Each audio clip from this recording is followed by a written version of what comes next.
Welcome to Lombardi's Legends podcast. This is Wags, and with me, as always, is Dane. Tonight, we had the opportunity to have another special guest. Packers tight end Isaac Nauta joined the podcast. Yeah, Isaac was great. Tight end, trying to make the 53 in camp. Wags had a head-turning play in mini camp already, 35-yard touchdown. Somebody's on the practice squad a good portion of last season. It's a loaded tight end group. I think it's the deepest position in the entire team, you could argue. That being said, I think that he seems to fit the profile, the kind of guy the Packers like. And I think that if he can show on special teams, there might be a spot for him on the team. And it was really, really enjoyable. Not only talk football with them, but also talk some of the mental aspect of the game. I think this is a really good interview. Yeah, and you said, I think the Packers, always looking, they keep four minimum, if not five tight ends pretty much every year. So if he comes in prepared and can make an impact in camp, I think he could be a guy to watch out for, to be on this 53 and definitely get some run this year. Coming into his third year in the league, we always talk about tight ends just take time to develop. So I think once you see a young tight end get to year three, that's about when you're looking to see some development and things start to click a little bit more. Certainly Isaac spent a couple years with Detroit, was on the active roster for a number of games, both in 2019, 2020, signed with the Packers last December. So he got a little bit of a head start on the offseason program this year. And I think he's going to be right in there competing and have a really good opportunity to make this squad as well. Yeah. So, I just encourage folks to listen to this one. We learned more about Isaac, the football player, but also Isaac, the person, and just a really personable guy, somebody that you really want to root for.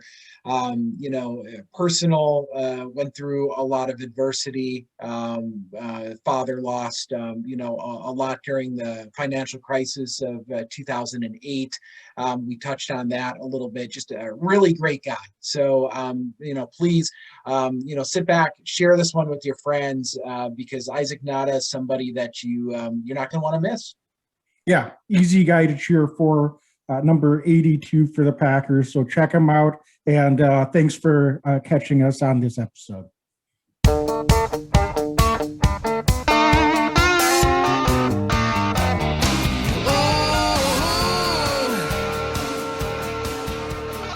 With us now is Green Bay Packers tight end Isaac Nauta. Isaac, welcome to Lombardi's Legends podcast. How you doing, man?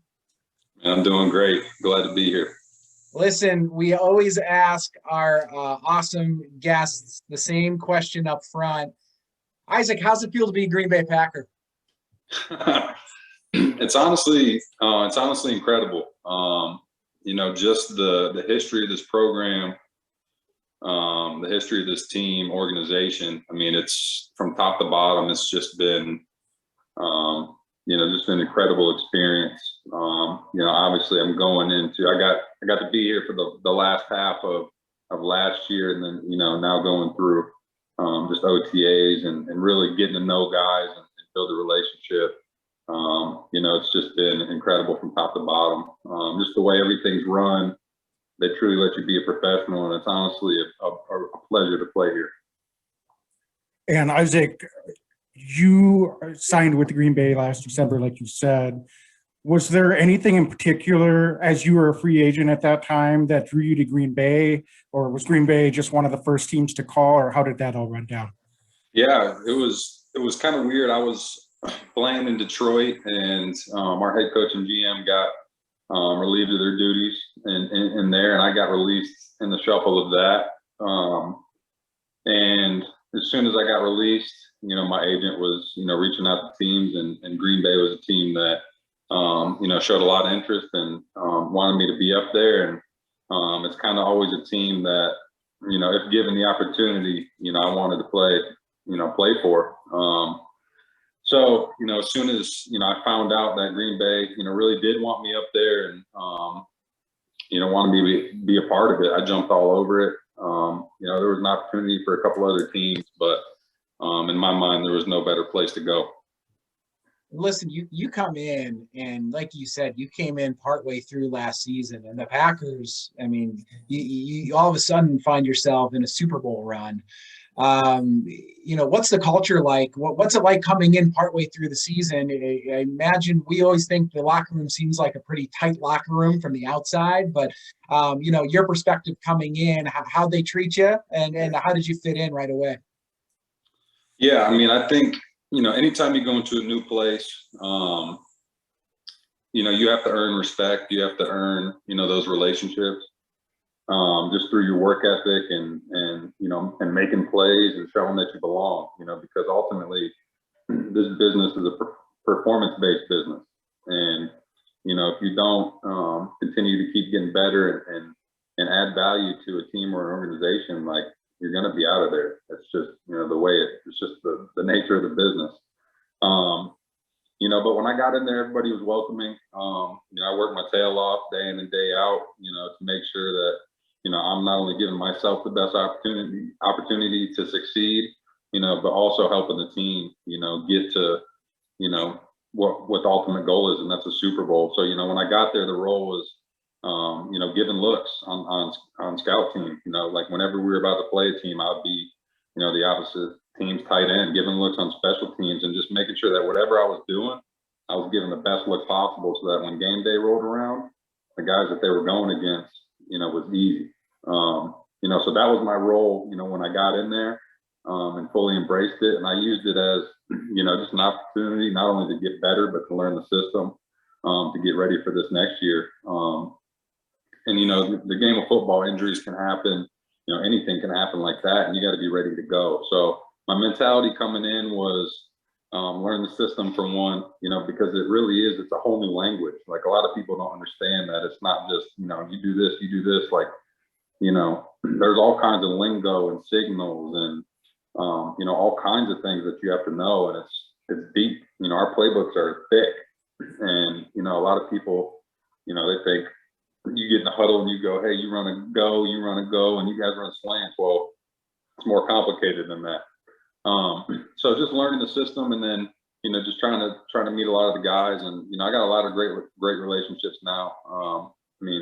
I think the biggest thing is Coach LaFleur encourages everybody to truly be themselves, which creates an incredible work environment, a super positive and happy workplace. Like, every day I walk through that door, my gratitude level is through the roof, because coming from Detroit, really my whole life, I won 3 state championships in high school, transferred to IMG, where we're playing on a national, schedule in high school, playing on ESPN, and we didn't lose, other than a preseason game, which wasn't official, but, but who's counting, right? Who's counting? Yeah, who's counting? And then I got to college, won an SEC championship, a Rose Bowl, and played in the national championship. And then, my first 2 years in the league, my rookie year, I think we started 3-1-1 and then lost 11 straight, and just like, when you're in a performance-based business and your job is to go win and succeed, it can, be tough mentally, physically, the whole lot of it. And it's, the stress level's high. So walking through those doors, that's, always a happy place. It's a culture that's built to win, and everybody understands that. You're in a city where there's very limited distraction, and you can really hone in on your job, and that you're playing for something so much bigger than yourself. You know what I'm saying? You're playing for an organization that prides itself on Super Bowls and winning, and an incredible fan base. Like, I remember we got off the plane from an away game. We got in at like 1 a.m, and there's people at the airport clapping. You know what I'm saying? I'm like, and this is on I think a Monday night or something. And I'm like, geez, like, do people not even go to work? You know what I'm saying? Like, they love the Packers that much that they'll be at the airport at 1 o'clock in the morning. So just from top to bottom, it was so different from, what I was coming from. And it's just really an incredible place to play, for sure. Well, and as I was going to get to that, you played at one of the top high school programs in the country. Obviously, at Georgia, one of in the SEC, the fan bases are rabid. So that's something that you also have to be used to at the same time. So I'm going to come back to that, but just going back to the OTAs, how did everything go for you with the OTAs and minicamp, and how much do you think it makes a difference for someone like yourself, still just in the third year in your league, but also even though you did get a head start with the Packers late last season, it's a new team, new program. How much of a difference do you think it will have to be able to have a full off season this year? Yeah, I mean, it's huge. I was able, so coming from Detroit, I was playing in what's called a West Coast system, and that's very similar to what we have in Green Bay in the offense. So there was a little bit of carryover to where I was able to piece things together and go, okay, this goes with this, and yada yada yada. Some of the formations had the same name, the same lingo, but now that I've had that half of the year, and then OTAs, just able to hone in on the offense and just really begin to learn conceptually and why the whys of everything we do, why we do this, why we do that. It really helps build your football IQ, in order to make sure that when you go out on the field, you don't have any, what we would call MAs, missed assignments, things of that sort. So yeah, definitely getting an early jump on it definitely helped, just as far as learning the system goes. I thought I had a good OTAs. I worked really hard and got some good stuff done in the, couple of weeks of work that we had. So I was happy with where I'm at. Can always get better. I'm always learning. But even just being in year 3, like completely aside from the fact of the Packer system, like I understand not only how the NFL works on the business side, but how it works situationally. That's really all the game is. It's a bunch of situations. Whoever executes the situation the best is going to win the game. Whether it's a 3rd and 6, got to have it, or it's a 2-minute drill and you only need a field goal. There's just certain things that go through your mind as far as how to attack certain things that coming in as a rookie, you're just trying to learn the plays, let alone learn the whole system and and situation. So just overall football knowledge, football IQ going into year 3 has definitely helped not only helped me learn this system here in Green Bay, but just helped me overall as a football player. Yeah, and how's your body and how are you doing physically? You feeling pretty healthy coming out of camp as well? Yeah, I feel good. That's something I'm always staying on top of. Every year I get older, it's like, you can't do it like you used to. You know what I'm saying? Like, you got to stay on top of the little things, because the details and the little things are what add up. And it's such a long season that if you don't get on things on the front end, it'll creep up on you later in the year. So, every day I'm trying to do stuff to make sure that I'm loose, I'm, flexible, I got good movement, and just trying to stay on top of it. Chiropractic work, massages, just all the little stuff that I can do to make sure that my body's ready to roll. Well, let me tell you, Isaac, it doesn't get better as you age. We got about a decade on you, and trust me, some mornings are better than others. I was gonna say though, like we're basically Mercedes Lewis's age. So Big Cat, I mean, I think he's played more years in the league than the rest of you guys in that tight end room combined. Just incredible. So I say he'd look at you guys and say you don't have any excuses, but certainly, getting your body ready is a big part of playing in the league for sure. And that's the thing. Like, I mean, nobody that goes out there feels good. I promise you. You know what I'm saying? Like everybody out on the field is dealing with something. It's just who can manage it better and who can stay on top of it to make sure it doesn't become a bigger problem. Some injuries happen, they just happen. It's a physical sport. Can't do anything about it. You know what I mean? Like, it is what it is. But just a little mix and things, just little things like hydration. You know what I'm saying? If you stay hydrated, you're more than likely, you're at a much better chance of not pulling something. You know what I'm saying? So you got to make decisions throughout your week that, either help that or ultimately are going to, make it worse, when you get out there on the field. So it's just all about managing that, eating right, maintaining your weight, and just doing all the little things to help you succeed. Isaac, you mentioned the mini camp, and we were following along. We weren't able to be there, but we were following, and we heard about a 2-minute drill in particular. I think he kind of had the play of the day, from what we've heard, a 35-yard touchdown from Bortles, and just kind of curious, is that the kind of play that maybe doesn't happen in year 1 and now is happening in year 3? I mean, is the game slowing down for you? Because we were excited to see the success you were having in camp from the Packer beat writers. Yeah, I mean, I think those are plays that I've always been, capable of making. And a lot of the plays that I have made, they go unseen because they happen in practice. In games, it's all about opportunity, getting the opportunity to make those plays. And if you want to get those opportunities in the games, you got to make them in practice. Detroit was a different situation. We took Hawk with the 8th overall pick. We had Jesse James and Logan Thomas, in front of me. And, so my opportunities in the passing game were limited. And then I started, for whatever reason, getting labeled as just a blocking tight end, but at the time you got to play your role. And whenever you get those opportunities, you got to do well in them. And so that's all I can do and all I tried to do.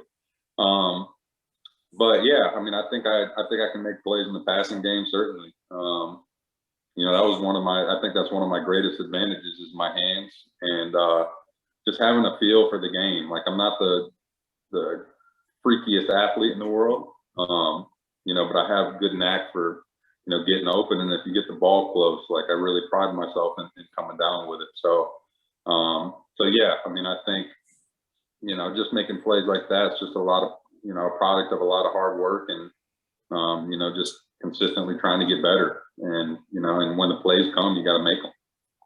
Yeah, I think that's got to be one of the toughest things being a young tight end in this league is not only do you have to be a pass catcher and be multidimensional, but also you can't not be a good blocker as well. So, but then it can be sort of that catch-22, I'm sure, where you're trying to find any way you can to make an impact and get out on the field. So that being said, who do you model your game after, or where do you see as your path to not only making the 53, but hopefully making an impact on game days as well? Yeah, I mean, I don't necessarily say I'd model my game after anybody in particular. I could make comparisons to guys that are similar in size, just whatever. But I like to take things from a lot of different guys' game and try to add it to mine and add it to my game in a way that improves how I already do things.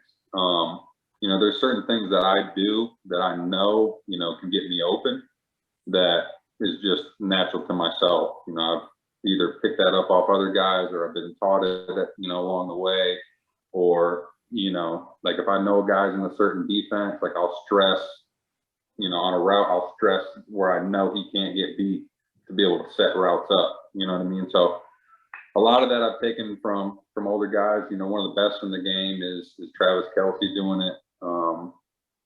George Kittle's another great, route runner as well. Just, getting open, being physical, just the little things in the passing game, head fakes.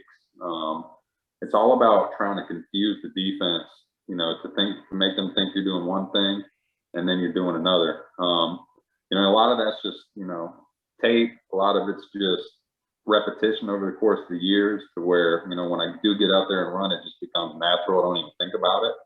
I usually get to my yardage depth that I need to get to. And then, from that point, you just got to get open, but it's just, I would say, I try to take as much game as I can from, other guys. I learned from Bobby, I learned from Big Dog, especially in the blocking game, because, I mean, the stuff that he does goes so unnoticed, but he's so technically sound in the little things that he does, whether it's with hand placement or, helmet placement or just being where somebody's going to end up rather than going to him and getting beat. You know what I mean? So I try to take as much as I can from everybody and apply it to my games, either where I'm weak or, just an area where I can keep improving and just try to, be a melting pot you know, a lot of guys. You know, and kind of coming off of that, I mean, so he was a tight end. The Packers historically had carried a fullback. I don't think we have what we consider a traditional fullback at this point. Do you see yourself as more of a traditional tight end? Have they been showing you in different looks? I mean, you know, as much as you can share, of course. Just kind of curious, you know, what that's looking like for you this year. It's a crowded tight end room, but you're a versatile guy. So, you know, kind of curious, what, you know, what kind of looks they're putting you in. Yeah, I mean, I did a little bit of fullback stuff when I was in Detroit, but I you know, where my strengths are is at the tight end position, either the Y or the F, as we would call it. You know, more in line, also the ability to spread out, you know, split out and do some stuff in the passing game. But you know, up here in Green Bay, they've had me primarily just as an inline tight end, either the Y or the F. I haven't really done any fullback stuff. Okay.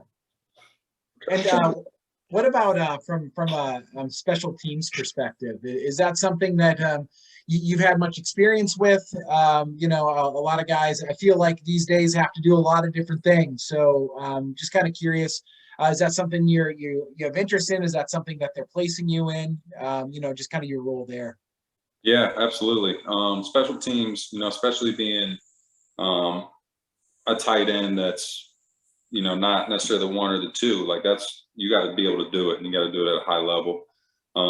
You know, I take a lot of pride in special teams. You know, I plan on being a, you know, a 4-4 guy, you know, punt return, punt, kickoff return, kickoff. Like as much as I can do, you know, I want to be doing it to help this team win. You know, special teams is a huge phase in NFL games, and it can swing momentum. You know, and if you have good special teams, like you can win games off of that. You know what I mean? So to me, it's important, and I've understood that, and you know, I want to keep getting better at it, and you know, and really try to help be a weapon, you know, on those teams, you know, for us. So yeah, I take a lot of pride in those. I do as much as I can, and you know, whatever role they have for me, you know, I'm all for it. Was there any assignments or prep that Coach Outen gave you coming out of the mini camps to be prepared for when you come back for full training camp here at the end of July? No, I think his main thing is just keep doing what we're doing, continue to get, you know, 1% better every day. That's all you can ask. I mean, if you're not getting better, you're staying the same. And in my opinion, that means you're getting worse. You know, I'm all about growth, whether it's, you know, mental, physical, you know, whatever. So, you know, really for me, it just comes down to continuing to study, to know this thing inside and out, because really, like when you know something inside and out, it takes thinking out of it, and you're just able to play fast. You know what I mean? So it starts, you know, number one, knowing where to line up. And then it starts after that with seeing the defense, seeing coverage, seeing rotation, because you got multiple adjustments on routes, you know, based off whatever the defense is playing. So, you know, just taking the thinking out of it to where I can line up and see the defense and then make a plan for, you know, how I want to attack it. You know, whether it's in a blocking game or passing game, like, you know, that's where I want to be, you know, really stout. So I'm just going to continue to study, stay on top of that. So, you know, when we do go into camp, you know, I'm tuned up and ready to roll. But yeah, just getting better in every way. Like there's no way that I can't get better in something, whether it's flexibility or, rolling out one more time before I go to bed, looking over one more thing, like any way that I can get better, I'm trying to do that. Cause really just the way I'm built in general, like I can't chill for too long. I start to get a sick like pit in my gut to where it's like, you know, what are you doing? Because at the end of the day, everybody has to hang their cleats up at some point, and it's different for everybody. Some people it's 16, 17 years. Some people it's a year in the league. Some people never make it to the league. But when I do hang my cleats up, I want to make sure that at the end of the day, I did everything that I could possibly have done to, you know, be successful at this. So, you know, whatever it is, off season, you know, you bet I'm training. You know what I'm saying? I'm training, getting ready to go. I'm catching footballs. And ultimately, like, I just want to help this team. and all these guys who grind so hard, you know, be a part of something special, and that's the Super Bowl. You know, obviously you got to start one day at a time, you know, but you always got to keep that end goal in the back of your mind. And it's really the why for everything you do. It's why get up and train. It's why, you know, I battle through pain sometimes. It's why, you know, you can get stressful and whatever, but we all do it for the same reason. And so I never want to be the guy that would let somebody down, you know, so I try to prepare that way. You know, and I just try to work that way. So going into this last little stretch before we hit camp, I think the message was just continue to get better. And when we get back, you know, let's roll. So, you know, you talked about the physical, you know, I think the physical toughness of the game. You've been through some hardships in your personal life that have been documented in the past, and I've been drawn to your story. I think for folks that haven't heard it, look it up. But you know, how does that prepare you as well? You know, now you find yourself in this moment, right? Does that help you, you know, from a mental toughness perspective, kind of being able to reflect back on some of the challenges that you went through as a younger person? Yeah, I think so. I mean, like I try to tell people all the time, and I don't want to ever paint the picture like I had it harder than anybody else, because there's a lot of people who've gone through a lot harder stuff. But you know, I have been through some adversity in my life, and you know, I know what it's like to have, you know, all your needs met, and I know what it's like to have nothing. You know what I mean? And I think through that, you know, I was truly able to learn what's important in life and what's not. And I was also, you know, able to relate to a lot more people. I think when you do go through adversity or you go through pain and you still complete something or you come out the other side, I think that gives you power, because in your brain, you know that you can get through it, you can conquer it. You know, and I think just going through some of the stuff I went through growing up, you know, to sliding to the 7th round to get drafted, you know, which I had no anticipation of happening, to then getting cut, to then being on P squad, to, you know, just the whole lot of it. You know, the way that I think about it is just that there's certain things that you have to learn in your life, certain things that you have to go through, you know, in order to prepare you for what's coming next. And just through all of it, you know, I grew a lot as a person. I grew a lot as a player. I realized I'm a lot tougher than I probably thought I was. And there's just, you know, little victories in there that I'm able to look back, hindsight 2020, and go, you know, I didn't understand why this was happening then, but I get it now, you know. And I think all of that has prepared me, you know, for this year, and I'm thankful for all of it. Was there, and if you don't want to share, that's fine, but was there any particular moment that you look back on now that things started to click together and that's kind of just, you know, settled in for you and you got that focus around that? Yeah, I think so. It's kind of crazy. I was dealing with this Achilles issue that I actually met a chiropractor in Detroit that was referred to me through another teammate of mine. And shout out Dr. Zatkin, best chiropractor in the world, Farmington Hills, Michigan. Go see him. But there was a moment where I just remember being in practice and looking up at the clock and just thinking like about all the other stuff I'm good at, because I was in so much pain, but I was in a position where I couldn't stop, because if I stopped, I was out of there. So I just had to push through. And I ended up meeting this chiropractor, and it turns out my Achilles issues was an issue that was in my head, in a particular system called your vestibular system. And your vestibular system is kind of, it's like your equilibrium. It's your ability to track a football when the football comes in, so that your eyes don't lag, that your eyes can track it. It's in control of all that. And that system controls your adrenal glands. And your adrenal glands are your fight or flight glands. So that controls anything that bends, your ankles, knees, elbows. So that system was off, and it was affecting my Achilles. So structurally, there was nothing wrong with my Achilles. I just had to fix another system, which was actually in my head. And long story short, this chiropractor, you know, found that out and fixed me. And I came back, and for the first time in like a year and a half, I had 0 Achilles pain the next practice. And then 2 weeks Wow. later, I was active in my first NFL game. And GM came up to me and was like, "Hey, I don't know what you've been doing, but you look like the guy we drafted."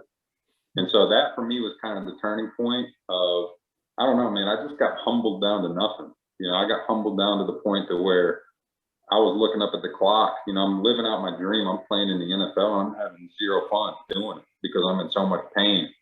So as soon as I got out of pain, got active and played in my first game and just continued to get better, from then on, I think that was the moment to where it was just like, okay, you're definitely here for a reason. This is what you're meant to be doing. And, like I said, there was just a lot of stuff I had to learn. I really truly learned that I love this game and that there's a lot of things that I'm willing to go through to continue to play it. And I don't know, just the whole experience is cool looking back at it, because at the time I just was like, why is this happening to me? You know what I'm saying? I started my freshman year in college, freshman All-American. The next year, had decent stats, but we played in the national championship to then having a really good junior year. And then after that, had a bad combine, slid all the way to seventh, got cut again, was in pain, you know what I'm saying? So like just from that point on, things just really started to look up, and because of it, I just have so much gratitude. I'm so thankful to be a Green Bay Packer and walk through those doors every day. And, all that led me to here, you know what I'm saying? Like if things would have gone differently, I'm probably not here right now, so, everything led me to this moment, and, I'm just blessed to be here, man. Are you having fun again? I'm having so much fun. Like I said, the amount of joy and gratitude that I have every day. Our room is incredible. We got, incredible staff. We got incredible coaches. Like, I mean, if you can't have fun in there, something's off, because it's just an incredible place to work and play. So Dane and I have an ongoing, I won't say argument, but the effect of the cold. So I got to ask, man, in December at Lambeau, sleeves or no sleeves? No sleeves. Listen, so I actually really embrace the cold up here. Now when I practice, I'm in a sweatshirt and sweatpants. Don't get me wrong. It is cold. Like I was standing there, I had pretty much everything covered but my ears, and it felt like a knife was cutting the top of my ears off. Like, it is cold. But when we go out there and practice, like, the mentality that I have is it's an advantage. Like, whoever's coming to play us is not practicing in this. You know what I mean? So when they get here, it's even colder to them, so it's different than when you're 3, 1, and 10, and you're practicing outside in the cold, versus you're about to play in the NFC Championship game, and that's about to be an advantage for you. Like you go out there and embrace the cold and you love it. So it's just two different mentalities of either it's cold and I'm about to go have a bad practice, or it's cold and like, let's get it. You know what I mean? It's the same thing. It's just the mental aspect of it. Like, we can beat the cold. Like, we can handle this cold, so when you get out there on game day, the cold ain't nothing. And Dane, that's like the perfect answer, because I think he just made both of us right. So you can't get any better than that. Yeah. Listen, what kind of music? We want to be mindful of your time, but what kind of music are you listening to? What are you into outside of football? What do you jam out to? Are you a movie guy? Tell us a little bit about that, because you've been really open and honest with us, and we appreciate that. And I just want to know, what else? What else about you? Man, I'll probably say my favorite hobby of anything is driving. I love to drive. I'm actually pretty good at it. Like I really wouldn't mind like getting into, being a professional driver at some point and just really learning how to truly whip a car. Yeah. But I just, that's kind of my meditation time. That's my me time, when I'm driving. I either got some good jams on, so I love all music, basically. What I'm most into is house, tropical house, which is more of like a, dance music. And then I love hip hop. I love classical rock. not classical, classic rock. You know, I got a lot of friends in music. Now I'm gonna have to get with Big Dog and learn truly how to DJ, because that's something that I'd love to do too. But I got a good taste where I can't sing at all. I can't play an instrument. Like, I'm not musically inclined that way, but I got a good ear for it. So I like a little bit of everything. Usually when I'm in the car, I'll slap the shuffle on, and whatever comes on, comes on. And there's all kinds of wild stuff on there, just compiled over the years. But I definitely love music. It's, you know, like I said, it's kind of my me time. You know, a lot of it, it's just kind of funny. It's just whatever mood I'm in, that's usually what I'm playing. When I'm feeling cocky or I'm feeling a certain type of way, I'm probably gonna slap on a little hip hop music. Yeah. You know, if I want to just chill, you know, I'm usually playing more of that house type of music where it's, you know, just a hook and then music. So it's, you know, you can kind of just tune out and it's just something in the background. But yeah, we saw you were on vacation recently, right after camp and before training camp. Was that more house music? It looked like you were in the Bahamas. What were you jamming out to there? That was a little mix of everything. I was with you know, one of my good buddies, and his dad was along, and his dad is big on classic rock, so we had a lot of that going. You know, he's also a fan of Pitbull, Mr. 305, so we had a little bit of that going. You know, but just whatever. You know, I really like it all. The one thing I'm really not into though is like heavy metal, like headbanging. You know, that's a bit much for me. But everything a step below that, I'm cool with. Well, I don't know if you'd be the driver, but if you're not driving from the practice field back to Lambeau during camp, just a tip, I would hop in the back of Bakhtiari's truck, because you might have some post-practice Bud Lights waiting back there for you in the cooler. Yeah, whoever took that picture missed me by a day, because I've been in the back of that truck before too. Well, listen, Isaac, we really appreciate your time, and thank you so much for joining us. Before we let you go, we always ask everyone to give us a go pack go, and we'll do that in a second, but just really best of luck to you and everything that you have going on as you move forward into camp, and you know, hopefully you can stay healthy and really make a run with this team this year. We're really excited to get back into football here soon. Hey, you and me both. I appreciate you guys reaching out and getting me on. Appreciate you guys being true fans as well. I know it means a lot to me and a lot of other guys, because you know, if it weren't for y'all, we'd be playing in front of nobody. So appreciate you guys as well. Absolutely. So if you want to give us a go pack go. Yeah. Hey, absolutely. My pleasure. Go Pack, go. Go Pack, go. Thanks, Isaac. Appreciate you. We'll see you at camp. Sounds good. See y'all. Yep, take care. There ain't no second place in Lambeau. It's a whole new game.